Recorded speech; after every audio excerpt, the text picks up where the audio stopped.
Kalau menurut kalian bangsa dan yang paling unggul di muka bumi adalah Amerika? Bukan. Rusia? Bukan juga. Jerman?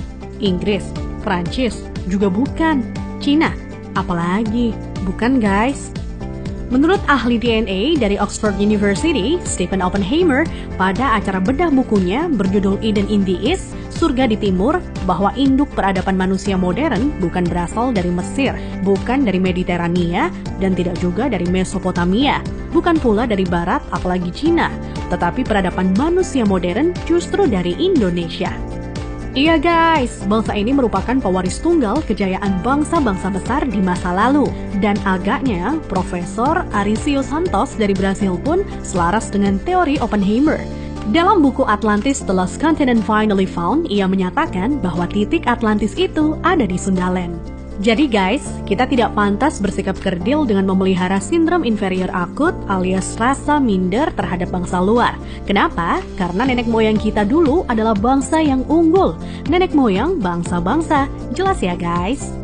Lantas, kenapa ada sejarawan menyebut bahwa nenek moyang kita itu tidak beradab, bodoh, penyembah berhala? Itu faktor penjajahan atau kolonisasi guys, yakni pembodohan, pengaburan, dan pembengkokan sejarah oleh kaum penjajah. Menurut Juri Lina dalam buku Architect of Deception, Secret of Freemasonry, ada 3 cara melemahkan dan menjajah suatu negeri. Pertama, kaburkan sejarahnya. Kedua, hancurkan bukti-bukti sejarah bangsa itu hingga tidak bisa lagi diteliti dan dibuktikan kebenarannya. 3, putuskan hubungan mereka dengan para leluhur dengan mengatakan bahwa leluhur itu bodoh dan primitif. Guys, sejarah Nusantara ini dibikin oleh kaum penjajah seolah-olah hanya dimulai dari era kemerdekaan atau paling jauh di era Raja-Raja Nusantara dulu versi penjajah. Tahu nggak sih guys, ribuan tahun lalu Nusantara terbagi dalam 3 era loh. Era pertama disebut era Wangsa Keling. Wangsa artinya bangsa, sedang Keling artinya kuat. Jadi Wangsa Keling maksudnya adalah bangsa yang kuat. Konon di era ini, leluhur kita berekspansi hingga Kamboja, Vietnam atau Indochina, Thailand, Burma, Sri Lanka, India, sampai ke Madagaskar. Raja yang terkenal bernama Shailendra. Tulisan yang dipakai adalah huruf Talawa, di mana modelnya menyerupai huruf Mesir kuno dan Israel. Pusat pemerintahan di sekitar Jogja sampai ke wilayah Dieng. Maka ketika Israel mengklaim masih keturunan Moria, maksudnya adalah Gunung Muria di Dieng guys. Dieng artinya penguasa, kemudian bergeser menjadi Dahnyang atau Dayang, artinya juga penguasa. Setelah Wangsa Keling menghilang, di Tenggarai munculnya situs Dieng maupun Candi Borobudur. Nah, habisnya era Wangsa Keling ditandai dengan bangunan Bako atau Baki, yang artinya kuburan atau berakhir, dan ditandai dengan berdirinya Candi Boko atau Bako. Era selanjutnya adalah era Medang Kamulyan. Medang artinya kemajuan dan Kamulyan artinya kemuliaan atau kejayaan. Bahwa Medang Kamulyan zaman kemajuan terutama bidang keagamaan. Agama lebih dititik beratkan dalam sistem pendidikan terpadu mulai dari lingkup kecil hingga besar. Rajanya yang terkenal adalah Ratu Boko. Di era itu merupakan cikal bakal munculnya huruf Sangsekerta yang dikenal oleh Aji Saka. Aji artinya sesuatu yang dihormati, dan Saka artinya penyangga, caga, atau tiang. Nah, tiang jika bergeser ke Cina menjadi Tian atau Tuhan.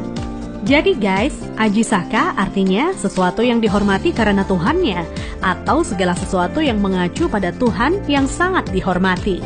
Kemudian huruf-huruf tadi akhirnya menjadi bahasa Sangsekerta.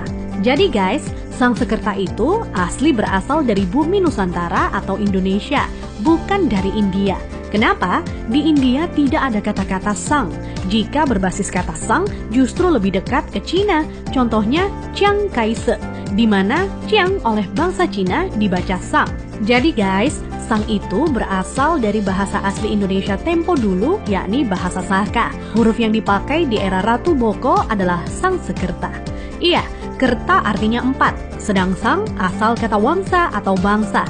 Jadi, Sangsekerta itu 4 bangsa yang meliputi antara lain: pertama, bangsa Qin yang meliputi bangsa Cina sendiri, Vietnam, Laos, dan Kamboja.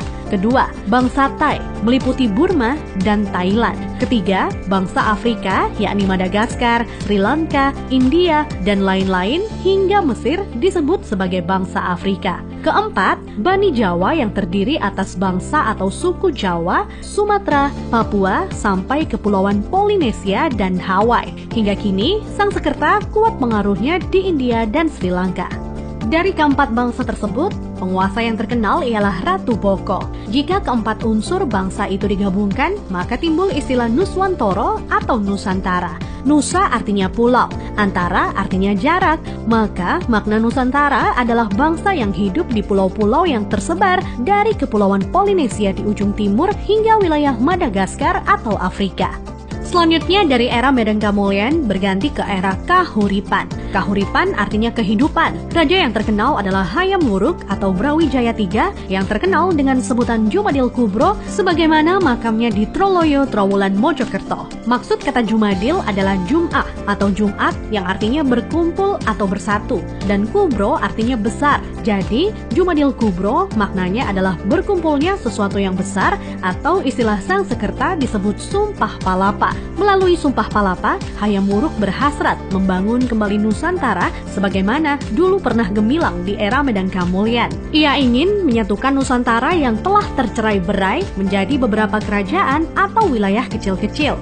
Dan patih yang melegenda adalah Gajah Mada. Nah, hal yang tidak tercatat atau dihilangkan oleh sejarah modern ialah guratan atau ukiran pada batu sumpah palapahnya Gajah Mada yang ternyata berlafadzkan La ilaha illallah, tiada Tuhan kecuali Allah. Itulah guys catatan yang hilang dari sejarah leluhur kita yang menurut Arisio Santos. Leluhur kita merupakan nenek moyang bangsa-bangsa. Thanks to watching.